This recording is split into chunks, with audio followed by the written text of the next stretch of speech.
Good morning students. Social study की class में आप सभी का स्वागत है।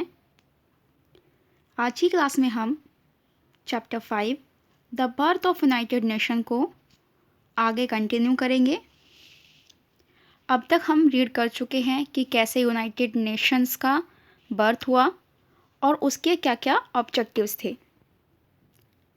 ऑब्जेक्टिव्स के बाद हमने डिस्कस किया था कि यूनाइटेड नेशन ने universal declaration of human rights को जो डिक्लेयर किया था वो 10 दिसंबर को किया था और तब से हम एवरी 10 दिसंबर को ह्यूमन राइट्स डे सेलिब्रेट करते हैं। उस डिक्लेरेशन में कुछ इम्पोर्टेंट ह्यूमन राइट जो थे उनमें से कुछ को हमने डिस्कस किया अपनी प्रीवियस क्लास में, और क्लास नंबर 4 में हमने डिस्कस किया कि जो यूनाइटेड नेशन है उसकी 6 ऑफिशियल लैंग्वेजेस हैं। एक बार रिवाइज करते हैं कौन कौन सी ऑफिशियल लैंग्वेज है। Arabic, Chinese, English, French, Russian और स्पेनिश। फिर हमने डिस्कस किया था कि यूनाइटेड नेशन के ऑर्गन्स कौन कौन से मेन ऑर्गन हैं। मेन ऑर्गन्स हैं 6 और हमने उनके नाम डिस्कस किए और उनको लर्न भी किया।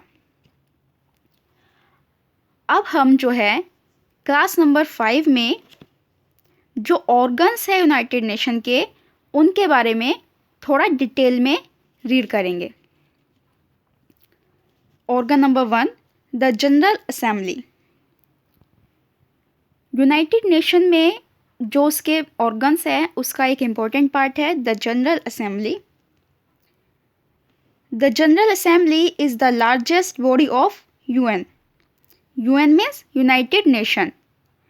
यूनाइटेड नेशन की एक बहुत बड़ी बॉडी या एक बहुत बड़ा हिस्सा है general assembly. The member countries from the general assembly they meet once in a year in the month of September and discuss various issues. Member countries जो है वो सभी जनरल असेंबली में उससे रिलेट करती हैं और इन सभी कंट्रीज़ की जो है एक साल में एक बार मीटिंग ज़रूर होती है, वो सितंबर मंथ में, जिसमें कि वो वर्ल्ड में हो रहे कई सारे टॉपिक्स पर या कई सारे इश्यूज़ पर डिस्कस करते हैं।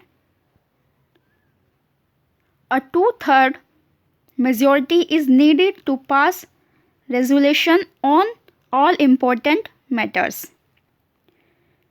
जो यूएन की मेंबर्स हैं, कंट्री मेंबर्स हैं, उसका 2/3 पार्ट जो है उससे मेजॉरिटी से कोई भी जो भी मैटर है उसको पास कराने के लिए उनकी जो है परमिशन की ज़रूरत होती है। Each member of the country has 1 vote. Country का ईच मेंबर मीन्स हर एक मेंबर जो कंट्री है, मान लीजिए इंडिया है तो इंडिया जो कंट्री है उसका 1 वोट काउंट होगा। इस तरह से जितने भी कंट्रीज़ हैं सभी कंट्री का 1-1 वोट काउंट किया जाता है। जो यूएन के मेंबर्स है सिर्फ उन कंट्री का। The members of the general assembly elect its 1 member as president and 1 as vice president every year. जो जनरल असेंबली है वो हर साल एक प्रेसिडेंट यानी कि राष्ट्रपति और एक वाइस प्रेसिडेंट यानी कि उपराष्ट्रपति का चुनाव करती है। अपनी जो जनरल असेंबली है उस असेंबली का एक राष्ट्रपति और एक उपराष्ट्रपति का वो उसको जो है वो इलेक्ट करते हैं यानी कि उसका चुनाव करते हैं। The assembly seeks to resolve mutual conflicts of nations by peaceful means.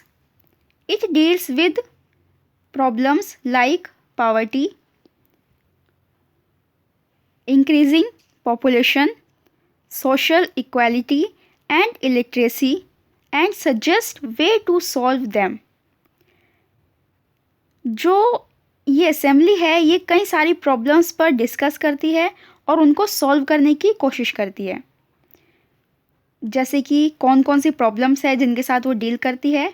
Poverty यानी कि गरीबी, इंक्रीजिंग पॉपुलेशन जनसंख्या का बढ़ना, सोशल इनइक्वालिटी यानी कि समाज में जो लोगों के साथ भेदभाव किया जाता है वो, और इलिटरेसी यानी कि निरक्षरता। इन सभी प्रॉब्लम्स के साथ यूएन का जो एक ऑर्गन है जनरल असेंबली, वो डील करती है, उन प्रॉब्लम्स को देखती है, समझती है और उनको सॉल्व करने की कोशिश करती है, और कई सारे जो वेज है यानी कि रास्तों को सजेस्ट करती है कि कैसे उनको सॉल्व किया जा सके। It also approves the budget of UN, और ये सब जो है यूएन यानी कि यूनाइटेड नेशन जो उनको बजट अप्रूव करता है उसके अंडर उनको ये काम करने होते हैं। Next page number 179। जो सेकंड ऑर्गन है वो है the security council. It is the most important organ of the United Nations. United Nations का एक बहुत इम्पॉर्टेंट ऑर्गन है, वो क्या है? The security council.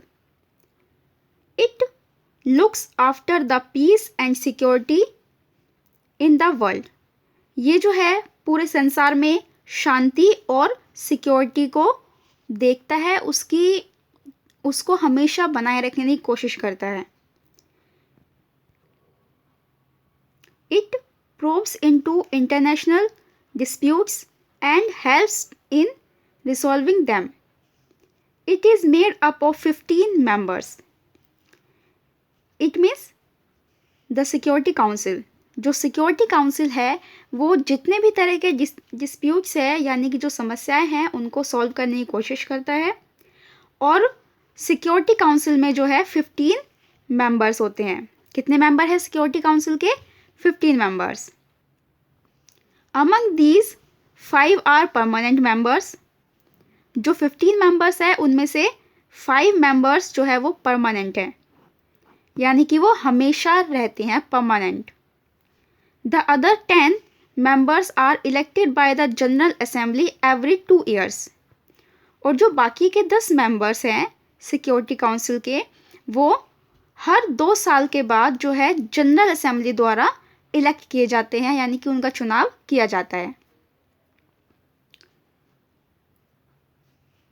The permanent members are USA, United States of America, Russia, China, France and United Kingdom। जो permanent member है वो कौन कौन से हैं? USA, Russia, China, France and United kingdom. Done.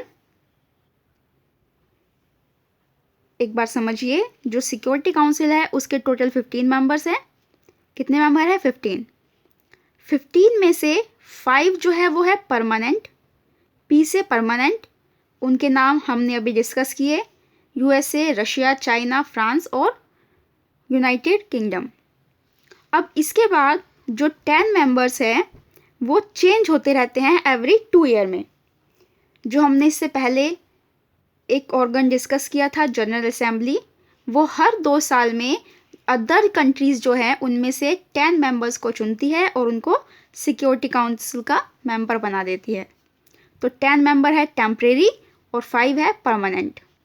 तो इस तरह से हमारे 15 मेंबर कंप्लीट हुए, जिससे मिलकर सिक्योरिटी काउंसिल बनता है। और सिक्योरिटी काउंसिल का मोस्ट इम्पॉर्टेंट वर्क क्या है? इस बात का ध्यान रखना कि वर्ल्ड में शांति और सिक्योरिटी बनी रहे। चलिए आगे डिस्कस करते हैं। Each member of the security council has 1 vote. जो सिक्योरिटी काउंसिल का मेंबर है सभी मेंबर का एक वोट होता है। All the permanent members have the power of veto. और जो परमानेंट मेंबर्स हैं, जो हमने 5 मेंबर्स डिस्कस किए ये वाले, इनके पास एक पावर होती है, उसको कहते हैं पावर ऑफ वीटो। क्या नाम है उस पावर का? Power of veto. The 10 non permanent members of the security council do not have the power of veto. और जो सिक्योरिटी ऑफ काउंसिल के नॉन परमानेंट मेंबर है, ये 10 मेंबर्स, इनके पास जो है ये पावर ऑफ वीटो नहीं होती। इनका सिर्फ एक वोट काउंट होता है। कोई भी किसी चीज़ पर डिस्कस चल रहा है, उस पर डिसीजन लेना है, तो जो परमानेंट मेंबर हैं उनके पास पावर होगी एक, उसका नाम है पावर ऑफ वीटो। और जो नॉन परमानेंट मेंबर है, जो 10 मेंबर्स हैं, उनके पास वीटो पावर नहीं होती, लेकिन उनके पास वोट होता है और एक कंट्री का एक वोट काउंट किया जाता है। डन। आगे के जो हमारे बाकी ऑर्गन्स बचे, the economic and social council, the trusteeship council, the international court of justice, the secretariat. In organs को हम अपनी नेक्स्ट क्लास में डिस्कस करेंगे।